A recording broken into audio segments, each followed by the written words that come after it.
الحمد للہ رب العالمین والصلاة والسلام علی سید الانبیاء والمرسلین اما بعد فاعوذ باللہ من الشیطان الرجیم بسم اللہ الرحمن الرحیم وَلَقَدْ قَالَ لَهُمْ هَارُونُ مِنْ قَبْلُ يَا قَوْمِ إِنَّمَا فُتِنْتُمْ بِهِ وَإِنَّ رَبَّكُمُ الرَّحْمَنُ فَاتَّبِعُونِي وَأَطِيعُوا أَمْرِي صدق اللہ العظیم۔ وَلَقَدْ اور بے شک قَالَ لَهُمْ هَارُونُ مِنْ قَبْلُ اس سے پہلے ہارون علیہ السلام نے ان سے کہا، یا قومی اے میری قوم، انما فتنت بہ کہ تم اس بچھڑے کے سبب سے فتنے میں پڑے ہو۔ ان ربکم الرحمن کہ بے شک تمہارا رب تو رحمان ہے، یہ بچھڑا نہیں ہے جو سامری نے بنایا ہے، یہ بچھڑا آپ کا الہ نہیں ہے، تمہارا رب نہیں ہے، تمہارا رب تو رحمان ہے، جس کی صفت رحمان۔ اب یہاں صفت اللہ تعالیٰ کی رحمان کو بیان فرمایا، رحیم نہیں کہا۔ رحیم اللہ تعالیٰ صرف مومنوں کے لیے ہے، رحمان سب کے لیے ہے۔ اللہ کی صفت رحمان جو ہے یہ سب کے لیے ہے، کافر ہو، مومن ہو، منافق ہو۔ تو انہوں نے یہ صفت رحمان بیان کی کہ ان ربکم الرحمن کہ بے شک تمہارا رب رحمان ہے، فاتبعونی میری پیروی کرو، یعنی صحیح راستہ اللہ تک پہنچنے کا وہ رسول کا راستہ ہوتا ہے۔ میں میری اتباع کرو، میری اتباع کرو گے تو پھر آپ صحیح راستے پر چل سکیں گے۔ وَأَطِیعُوا أَمْرِی اور میرا حکم مانو۔ قَالُوا لَن نَّبْرَحَ عَلَيْهِ عَاکِفِینَ حَتَّى يَرْجِعَ إِلَيْنَا مُوسَىٰ تو انہوں نے اس کے جواب میں جب موسیٰ حضرت ہارون علیہ السلام نے یہ بات عرض کی، ان کی بیماری کو بھی بیان کیا کہ دیکھو تم تو فتنے میں مبتلا ہو چکے ہو اس بچھڑے کی وجہ سے، اور تمہارا رب تو رحمان ہے، میری اتباع کرو اور میرے حکم کو مانو۔ انہوں نے کہا کہ لن نبرح، یہ برح یبرح یا ابرح یبرح، اس کا معنی ہوتا ہے کہ کسی چیز پر اڑ جانا، یعنی چھوڑنا نہیں۔ اس کا معنی کہ ہم ہرگز نہیں چھوڑیں گے، یعنی اس بچھڑے کو ہم ہرگز نہیں چھوڑیں گے۔ علیہ عاکفین جس پر ہم جم کے بیٹھ گئے ہیں، جس پر ہم جم کے، یعنی جس عقیدے پر ہم آ گئے ہیں اب اس کو چھوڑنا نہیں ہے۔ حتی یرجع الینا موسیٰ یہاں تک کہ موسیٰ علیہ السلام ہمارے پاس دوبارہ لوٹ کے آئے، کیونکہ موسیٰ علیہ السلام کو طور پر گئے ہوئے تھے۔ انہوں نے کہا کہ اب جب تک موسیٰ علیہ السلام کوئی لے کے نہیں آئیں گے کتاب، تو اس وقت تک تو ہم اسی کو خدا مانیں گے، اسی کی پوجا کریں گے، تو ہم واپس نہیں آ سکتے، ہم اس پہ جم کے بیٹھ گئے ہیں۔ قال یا ہارون ما منعک اذ رأیتہم ضلوا اب موسیٰ علیہ السلام جب واپس آئے اور انہوں نے اپنی قوم کا حال دیکھا کہ ایک بچھڑا جو ہے نا اس کے سامنے سجدہ ریز ہو رہے ہیں اور اس کے ساتھ طواف کر رہے ہیں اور جھومر ڈال رہے ہیں۔ ابھی آپ دور ہی تھے نا، تو حضرت موسیٰ علیہ السلام دور سے جب اپنے ساتھیوں کو 70 ساتھی ساتھ گئے تھے نا، ان کے ساتھ واپس آ رہے تھے، تو ان کے وہ ڈھول ڈمکے جو تھے، ہاں جی، ان کے جھومر ڈالنے کی وہ آوازیں آ رہی تھیں۔ آپ فرما رہے تھے یہ دیکھا یہ فتنہ کی آوازیں ہیں، یہ فتنہ کی آوازیں ہیں۔ جب آپ وہاں پہنچے تو انہوں نے جب یہ حال دیکھا ان کا تو آپ نے پہلے ہارون علیہ السلام سے کہا تمہیں کس بات نے روکا؟ ما مانا آقا، کہ تو نے کیوں نہیں ان کو روکا، کس چیز نے روک لیا تجھے؟ اذ رأیتہم ضلوا، جب تو دیکھ رہا تھا یہ گمراہی کر رہے ہیں، یہ گمراہ ہو گئے ہیں، انہوں نے صحیح راستے کو چھوڑ دیا ہے، آپ انہیں گمراہ ہوتے دیکھ بھی رہے ہیں، پھر آپ نے ان کو منع کیوں نہیں کیا؟ اب ہارون علیہ السلام اس کا جواب دیتے ہیں اللہ تتبعانی افعصیت امری، کہ میرے پیچھے آتے تو کیا تم نے میرا حکم نہ مانا؟ آپ فرما رہے ہیں کہ میرے پیچھے تم آ جاتے، بتاتے مجھے آگے کہ جو ہے نا قوم کا یہ حال ہو گیا ہے، اور تو نے میرا حکم کیوں نہیں مانا؟ میں تیرے سپرد کر کے گیا تھا، تمہیں خلیفہ بنا کے گیا تھا، اور تجھے کہا تھا کہ ان کا خیال رکھنا، تو نے میرے حکم کی نافرمانی کیوں کی؟ اب یہاں جو ہے نا حضرت ہارون علیہ السلام اس کا جواب دیتے ہیں قال یا ابن ام لا تأخذ بلحیتی ولا برأسی، اب یہاں کہتے ہیں اے میرے ماں کے بیٹے، میرے ماں جائے، کیونکہ ہارون علیہ السلام ان کے سکے بھائی تھے، اور یہاں بات یاد رکھیں کہ وہ ہے بھی عمر میں بڑے ہیں، تو احادیث میں آتا ہے کہ حضرت ہارون علیہ السلام کی جو دایاں ہاتھ تھا نا، اس سے آپ کا سر پکڑ لیا موسیٰ علیہ السلام نے، اور دوسرے ہاتھ سے آپ کی داڑھی پکڑ لی ہارون علیہ السلام کی،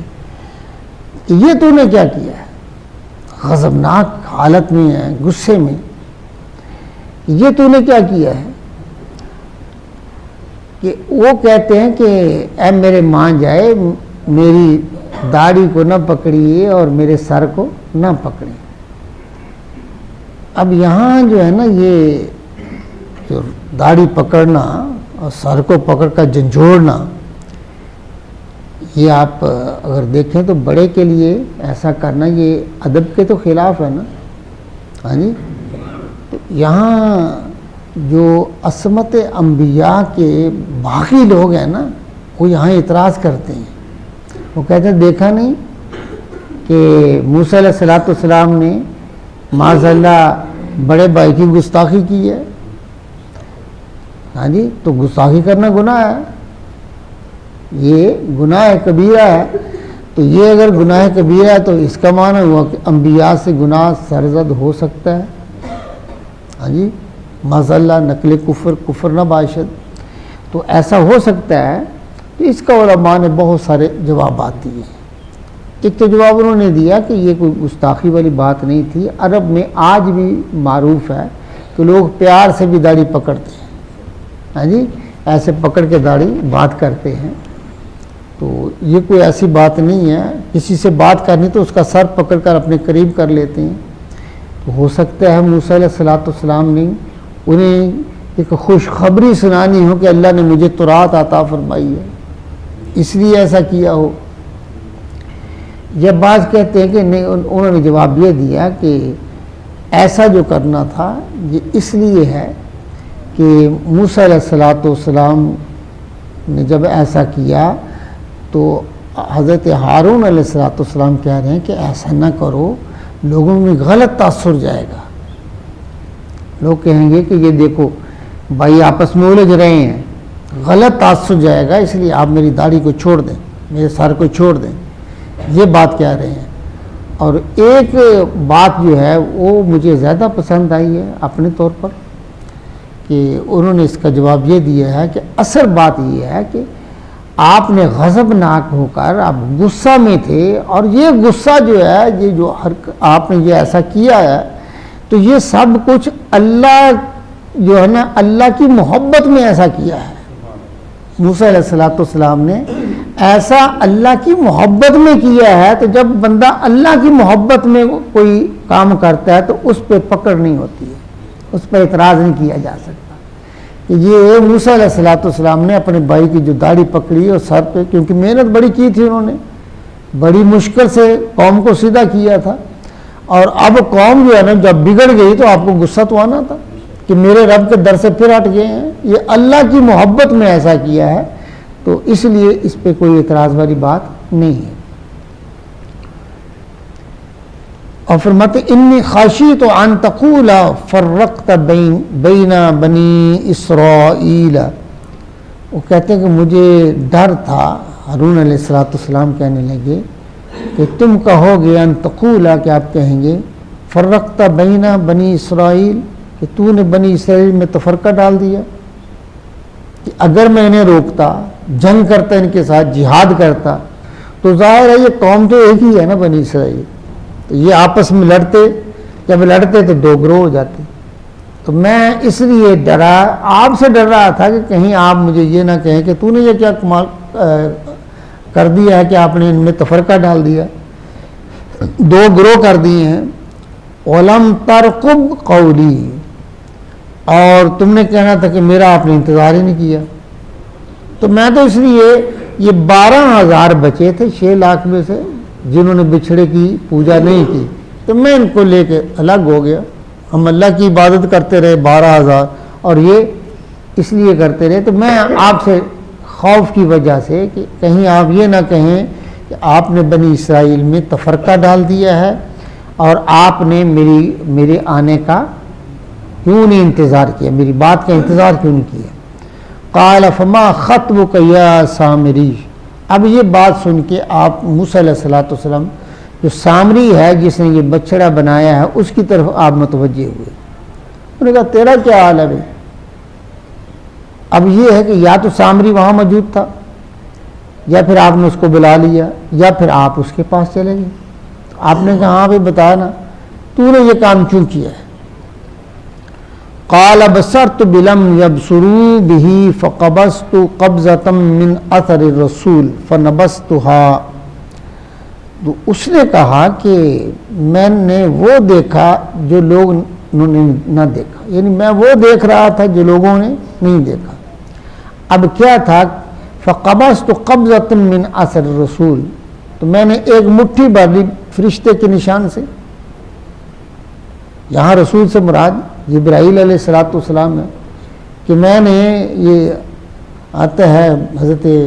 عبداللہ ابن عباس کہتے ہیں کہ جبرائیل علیہ السلام کی گھوڑی جو تھی نا وہ جہاں پاؤں رکھتی تھی نا وہاں سبزہ اگ جاتا تھا، اگر خشک گھاس ہوتی تو سبز ہو جاتی، تو یہ بڑا ذہین آدمی تھا سامری، اس نے دیکھا کہ اس کے پاؤں جہاں پڑتے ہیں وہاں حیات ہے وہاں، تو اس نے وہاں سے ایک مٹھی جو ہے نا وہ مٹی اٹھا لی، اب یہ بھی اس کے اندر ہی ڈال دی، جب اس کو پگھلایا نا سونے کو، ہاں جی جس کا بچڑا بنانا تھا اس کو پگھلایا تو اس کے اندر ڈال دی، جس کی وجہ سے اس کے اندر وہ بولنے کی طاقت آ گئی کہ لوگ اس کو زندہ سمجھنے لگے، یعنی اس کے اندر ایک زندگی آ گئی۔ اب یہ زندہ ہونا 2 طرح کا آیا ہے، بعض نے کہا کہ یہ زندہ کہ بالکل گوشت پوش اس پہ چڑھ گیا تھا، گوشت پوش کا بچڑا بن گیا تھا، بعض نے کہا کہ نہیں یہ سونے کا ہی تھا لیکن اس کے اندر سے آواز پیدا ہوتی تھی۔ اب یہ یہاں وہ کہتا ہے کہ میں نے وہ قبضہ لے لیا، فنبذتہ، میں نے اسے ڈال دیا اس کے اندر، وَكَذَلِكَ سَوَّلَتْ لِي نَفْسِي، اور یہ میں نے کوئی کسی سے سیکھا نہیں، میرے جی میں یہ بلا لگا، اچھا یہ کام اچھا لگا۔ اب یہاں جو ہے نا یہ متاخرین جو ہیں، مقدمین کا سلسلہ تو میں نے آپ کو بتاتے، وہ تو اسی مسلک پر ہے کہ جبریل علیہ السلام کے نشانات سے اس نے مٹی لی ہے۔ جو متاخرین ہیں انہوں نے کہا کہ نہیں اس سے یہ مراد نہیں ہے، اصل میں بات یہ ہے کہ اس کا یہ کہنا اس بات کی طرف اشارہ ہے کہ میں نے رسول سے مراد موسیٰ علیہ السلام ہے، یہ اثر جو ہے اس سے مراد ان کا طریقہ ہے، سنت ہے، ان کی تبلیغ ہے۔ وہ کہتا ہے کہ میں نے ساری تو نہیں، میں کچھ مانا تھا، آپ نے تبلیغ کی، میں نے کچھ اس کو مانا، فنبذتها، تو میں نے اس میں تحقیق کی، جب تحقیق کی ہے وَكَذَلِكَ سَوَّلَتْ لِي نَفْسِي، تو مجھے وہ اچھی نہیں لگی، میں اس سے پھر گیا، میں نے اس کو چھوڑ دیا، اس لیے میں نے لوگوں کو گمراہ کیا ہے۔ یہ متاخرین میں سے کچھ لوگوں نے اس کو اپنایا ہے، واللہ عالم بالصواب۔ قال فاذهب فإن لك في الحیات ان تقول لا مساس۔ اب یہاں آپ کہنے لگے، آپ نے یہاں اس کو بددعا دی ہے، چلے جہاں دفع ہو جا۔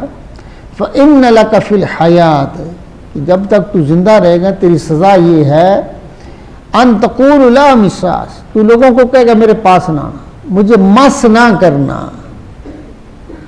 مجھے چھونا نہیں ہے۔ فرمایا یہ تیرے ساتھ دنیا کے اندر، یعنی تو تنہا رہے گا، کوئی تیرے پاس نہیں آئے گا۔ اب اس کی حالت یہ تھی کہ جو اس کو ہاتھ لگاتا اس کو بھی بخار ہو جاتا اور سامری کو بھی بخار ہو جاتا، دونوں کو بخار ہو جاتا۔ اب ظاہر تکلیف بڑھ جاتی نا، تو وہ لوگوں سے دور سے کہتا میرے پاس نہ آنا، مجھے ہاتھ نہ لگانا، پیچھے چلے جاؤ۔ اب لوگوں کے ساتھ اس کا منقطع ہو گیا، رشتے جو تھے سب دوڑ گئے وہاں سے، کوئی اس کے پاس نہیں آتا تھا، یہاں تک کہ وہ جنگلوں میں نکل گیا، اور وہاں بھی یہی کہتا رہا، جنگلوں میں اس کی زندگی جو ہے نا وہی اس کا، وہ مر گیا، کوئی اس کے پاس۔ یہ زندگی کی سزا تھی جو موسیٰ علیہ السلام نے اسے کہا، اور فرمایا ان لک موعدا لن تخلفہ، اور تیری آخرت میں بھی سزا ہے، وعدہ ہے آخرت میں بھی، یہ نہیں ہے کہ دنیا میں، آخرت میں بھی تجھے سزا ملے گی، اور بے شک تیرے لیے ایک وعدہ کا وقت ہے جو تجھ سے خلاف نہیں ہوگا، نہیں تجھے چھوڑا نہیں جائے گا۔ وانظر الی الہک الذی ظلت علیہ عاکفا، اور دیکھ اپنے الہ کی طرف، یعنی اس بچڑے کی طرف دیکھ جو تو نے بنایا ہے اللہ کے مقابلے میں، الذی ظلت علیہ عاکفا، جس کے سامنے تو دن بھر آسر مارے پوجا کرتا رہتا ہے، اس کی طرف لنحرقنہ ثم ننسفنہ فی الیم نسفا، آپ فرماتے کہ ہم ضرور اسے جلائیں گے، اس بچڑے کو ہم جلائیں گے اس کو، ثم ننسفنہ فی الیم نسفا، پھر ہم اس کو ریزہ ریزہ کر کے وہ دریا میں بہا دیں گے، اس کے ریزوں کو دریا میں بہا دیں تاکہ لوگوں کو پتہ چلے کہ رب کا یہ حال ہوا ہے۔ ہاں جی، رب تو وہ ہے یحیی ہے قیوم ہے، جس کو فنا نہیں ہے، تو ہم اس کو لوگوں کے سامنے جلا دیں گے، تیرے سامنے بھی جلائیں گے۔ اب یہاں جو ہے نا ایک مفسرین نے ایک بات اٹھائی ہے کہ دیکھیے موسیٰ علیہ السلام کہتے ہیں کہ ہم اس کو جلائیں گے، جلانے کے بعد اس کا ریزہ ریزہ کر کے اس کو بہا دیں گے۔ وہ کہتے ہیں کہ سونا جو ہے وہ اگر جلایا جائے تو وہ تو پگھل جاتا ہے، وہ تو ریزہ ریزہ نہیں ہوتا۔ وہ کہتے ہیں کہ اس سے محسوس ہو رہا ہے کہ وہ گوشت پوش کا جو ہے نا وہ بچھڑا بن گیا تھا۔ وہ کہتے ہیں اس آیت کے اس حصے سے معلوم ہوتا ہے کہ وہ گوشت پوشت کا ایک بچھڑا تھا جس کو آگ لگا دی، وہ جل کے راکھ ہو گیا، اور راکھ ہونے کے بعد اس کو بہا دیا گیا۔ لیکن جو دوسرے علماء نے اس کا جواب دیا کہ نہیں، یہ موسیٰ علیہ السلام کا معجزہ تھا، یہ آپ کا معجزہ تھا کہ وہ سونا جو ہے وہ بھی ریزہ ریزہ ہو گیا۔ ہاں جی، یہ انہوں نے جواب دیا۔ انما الہکم الذی لا الہ الا ہوا وسع کل شیء علما، بے شک تمہارا معبود تو وہ ہے، موسیٰ علیہ السلام فرمانے لگے لوگوں کو، تمہارا معبود اللہ ہے کہ جس کے سوا کوئی عبادت کے لائق نہیں ہے، واسع کل شیء علما، ہر چیز کو اس کا علم محیط ہے، وہ ہر ایک کا علم رکھتا ہے، اس کے ظاہر کا علم بھی اس کے پاس ہے، باطن کا علم بھی پاس ہے، اس کا کل کا علم بھی اس کے پاس، اس کی جزیات کا علم بھی اس کے پاس ہے،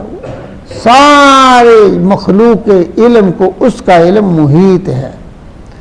کذالک نقص علیک من انباء ما قد سبق، اور محبوب ہم ایسے ہی تمہارے سامنے اگلی خبریں بیان کرتے ہیں، یعنی جو پچھلے لوگ گزر چکے ہیں ان کی آپ کے سے یہ خبریں ہم بیان کرتے ہیں۔ وَقَدْ آتَيْنَاكَ مِن لَّدُنَّا ذِكْرًا، اور ہم نے آپ کو اپنی بارگاہ سے ذکر عطا فرمایا ہے، اپنے پاس سے ذکر عطا فرمایا۔ اور یہ ذکر کیا ہے؟ یہ قرآن مجید فرقان حمید، اس کو ذکر کہا گیا۔ اور بھی آیات قرآن مجید میں ہیں جس میں قرآن مجید کو ذکر کہا گیا ہے۔ فرمایا یہ ذکر ہم نے آپ کو عطا فرمایا ہے، یعنی مطلب اس کے اندر ہم نے سب کچھ بیان فرما دیا ہے۔ یہاں حضور کے علم کو بیان کیا جا رہا ہے کہ محبوب یہ جو ہم پہلی باتیں آپ کے علم میں لاتے ہیں اس لیے تیرا علم اور بڑھ جائے، اور پھر ہم نے قرآن جیسا علم آپ کے پاس دیا ہے جس کے اندر میں نے ہر چیز کو رکھا ہے، تبیان لکل شیء، ہر چیز کی وضاحت یہاں ہے۔ ہاں جی، ولا رطب ولا یابس الا فی کتاب مبین، کوئی خشک و تر ایسا نہیں ہے جس کا ذکر اس قرآن میں موجود نہ ہو، ایسا قرآن ایسا ذکر دیا ہے۔ من اعرض عنہ فانہ یحمل یوم القیامہ وزرا، اور جو اس قرآن سے پھر جائے گا، اس کی ہدایت کو نہ مانے گا، تو فرمایا اس قیامت کے دن وہ بوجھ اٹھائے گا،